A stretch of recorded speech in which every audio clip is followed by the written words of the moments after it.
Today I'm going to talk about the power of the crowd versions 2 and 3.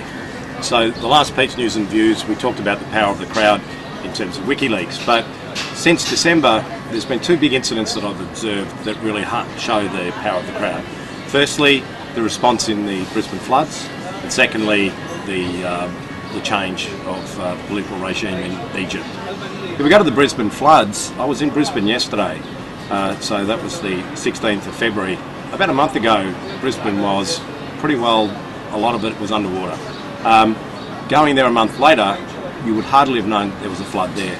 And what we saw, that once the floodwaters started to recede, they had an event called Salvation Saturday, where literally thousands upon thousands of people just turned up and cleaned. They knew what they had to do. It was pretty simple. Just bring a mop, a bucket, a broom, and get out there and clean it up. And it's just been amazing the speed that this crowd was able to get in and get things done. Then we have a look at Egypt. When we have a look at Egypt, what we saw was that in June last year, Wael Ghonim, who's the marketing director of Google in Egypt, set up a Facebook page relating to somebody who'd been killed by two policemen in Alexandria. That then led to a build-up of a relatively small crowd on the Facebook site, maybe about 1,500 people, and they decided to run a protest in Tahrir Square on the 25th of January.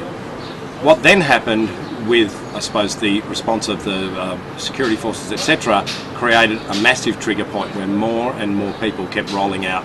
Wael Ghonim was arrested and spent 10 days in solitary confinement, and when he came out, there was another big trigger that actually got more of a crowd there. On the Thursday, Hosni Mubarak came out and did a speech which the crowd found very patronising, and it was the next day that the biggest protest came and effectively the government was toppled. When we have a look at what's really going on here, it's about this sort of notion of the way that people can now get together and self-organise. What they have is a population of people, a large population, who are able to influence each other like they never have before. So because they connect through Twitter, through Facebook, through mobile phones, through SMS messages, suddenly the ability of people to join into a movement has just exploded. We also look at I suppose what I call the state criticality of things. In Queensland, everyone was very state critical. They all cared about the suffering that their fellow Queenslanders were going through. In Egypt, so many of the young people were concerned about their capacity to have a bright future under the way that the regime ran. So they all wanted to do something. The simple rule was for Brisbane, come in and clean.